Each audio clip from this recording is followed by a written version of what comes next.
Bonjour tout court. Donc on se retrouve pour une vidéo, pour la seconde vidéo, on va dire, après celle d'introduction. J'ai souhaité commencer par une de mes passions, donc qui est le cinéma et plus ou moins les films en général, en fait. Et j'ai souhaité vous partager mes films préférés de chaque année. Et pour ça, je vais commencer par de 2010 à 2020. Donc pour cette vidéo, ce sera mes films préférés de 2010. Avant de partir sur le classement, donc j'aurai un top 15. Je souhaitais vous dire que je fonctionne principalement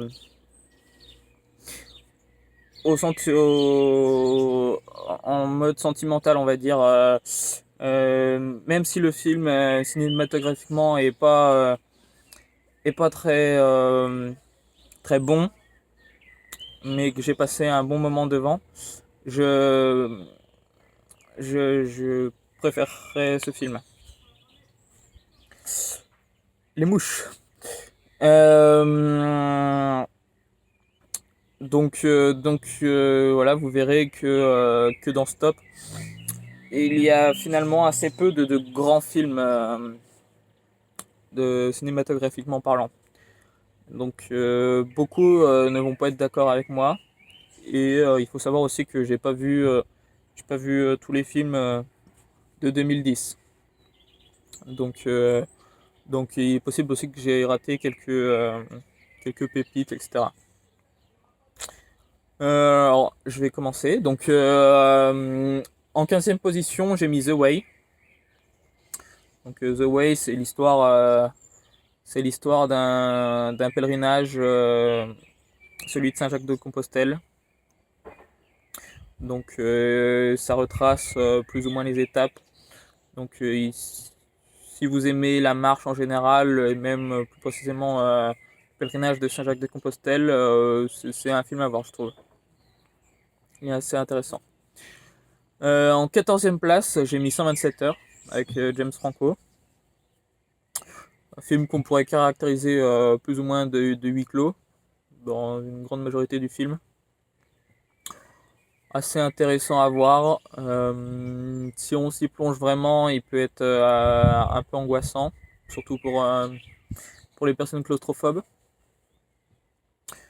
Et assez intéressant de voir aussi que c'est tiré d'une histoire vraie et de voir comment la personne s'en est sortie, même si il me semble qu'ils ont adapté quand même certaines choses.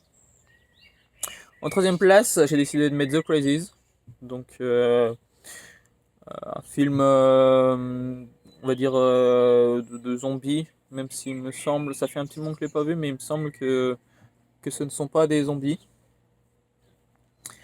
Et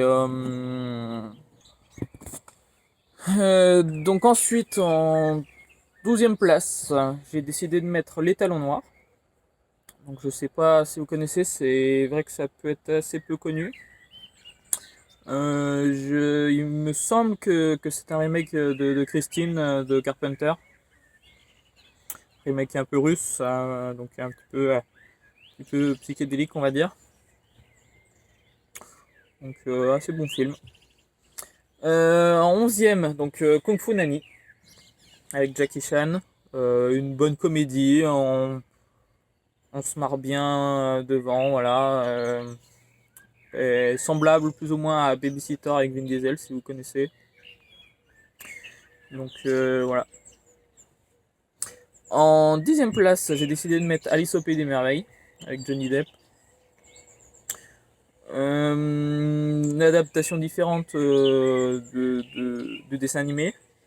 Donc le message qui fait passer est assez intéressant. Et les personnages sont assez originaux par rapport voilà, du coup, au dessin animé et au conte original. En 9e place, j'ai décidé de mettre le dernier maître de l'air. Donc Avatar, c'est. Donc c'est assez. Passe un bon moment devant. Huitième place, j'ai décidé de mettre Karate Kid. Donc Karate Kid, c'est celui du coup avec Jackie Chan et Jaden Smith. Donc j'ai pas vu les précédents, les originaux. Mais c'est pas un grand film, mais il est assez plaisant à regarder.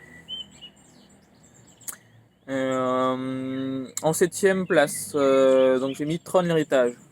Donc pareil, j'ai pas vu le premier, c'est un manquement. Donc ce film c'est pareil, l'histoire en soi est loin d'être exceptionnelle. Si s'il faut le regarder ce film, c'est surtout pour l'image et le son, on va dire. Donc très belle image, image un peu futuriste. Euh, oui, c'est un peu une expérience visuelle et auditive, on va dire, ce film.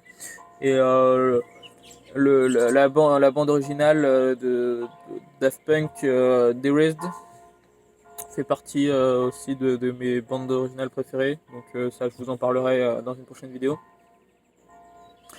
Mais sinon, ouais, on passe un bon moment devant l'image et le son, on va dire. En sixième place, Le Royaume de Gaoul, La Légende des Gardiens, donc un film d'animation de Zack Snyder. Zack Snyder, il y a ceux qui l'aiment, ceux qui ne l'aiment pas. Moi, je fais plutôt partie de ceux qui l'aiment. J'aime le côté épique qu'il donne à certaines scènes qui peuvent permettre de faire ressentir des émotions, faire passer des messages un peu plus intenses, etc. Après, du coup, c'est vrai qu'il laisse moins de place à l'histoire et au scénario, plus sur l'image, on va dire, un peu comme Tron finalement. Sinon, ouais, bon petit film d'animation. Cinquième place, donc Percy Jackson, le voleur de foudre, donc c'est le 1. Euh, il faut savoir que j'ai lu les premiers Percy Jackson euh, en livre. Et, ça m'avait bien plu. Et quand j'ai su qu'il sortait les Percy Jackson du coup en film, j'étais content. Et j'avais une attente, on va dire. Et c'est vrai que ça peut paraître paradoxal parce que je l'ai mis en cinquième place, mais c'est vrai que j'ai été assez déçu finalement du film parce que je m'attendais à mieux.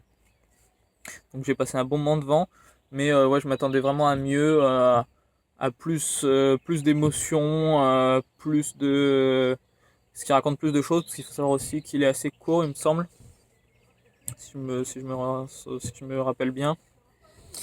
Et même des scènes assez importantes. On manque beaucoup de choses par rapport au livre. Alors je sais que c'est plus ou moins normal. Il faut adapter le livre en 1 heure et demie à 2 heures et demie. C'est pas toujours très simple, mais je trouve qu'il manque quand même quelques passages importants. Ensuite, en quatrième place, j'ai mis L'Apprenti Sorcier.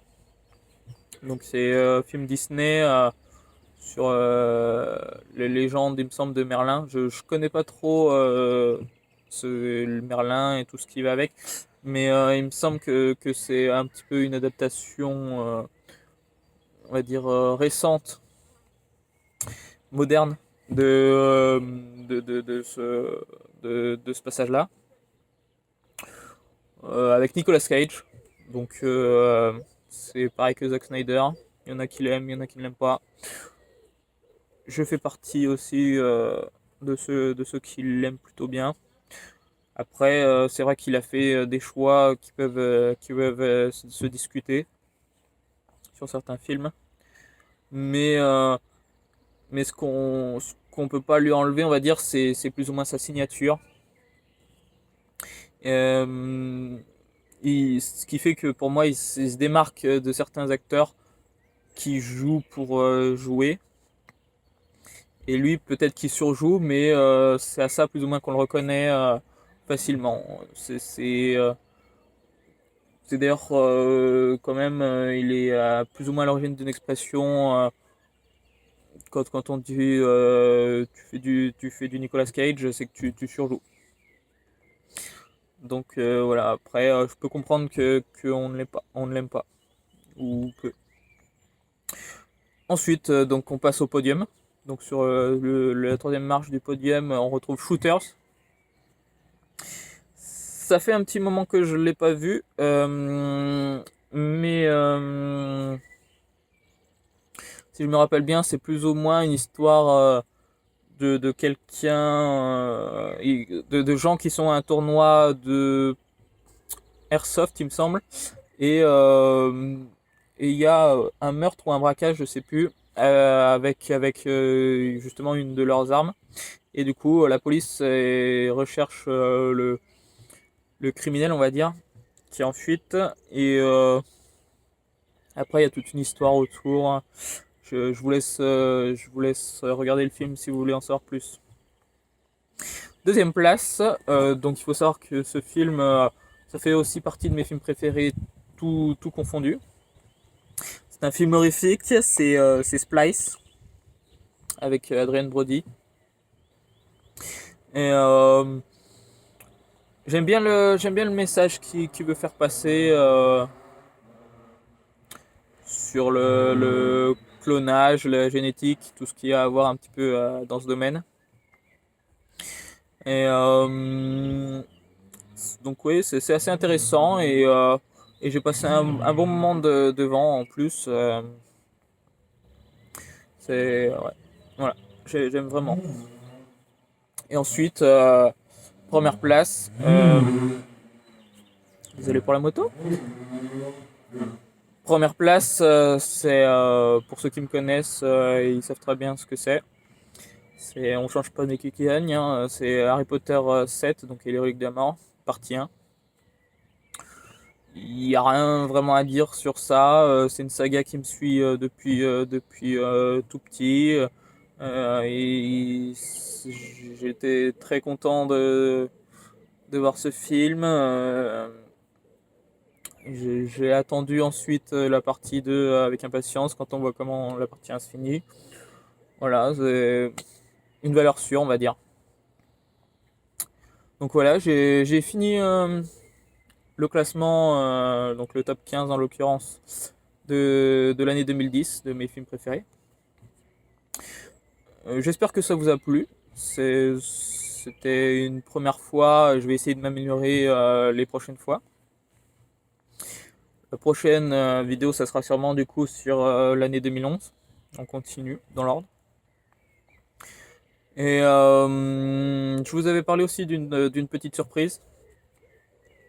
Donc la petite surprise, c'est que j'aimerais aussi faire quelques vidéos débat, on va dire. Donc plus ou moins précis sur certains thèmes autres du coup que mes passions éventuellement.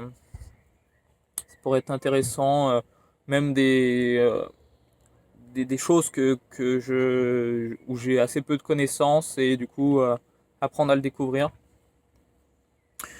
Voilà.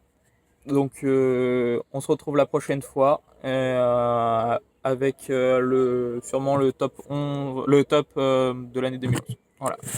Au revoir.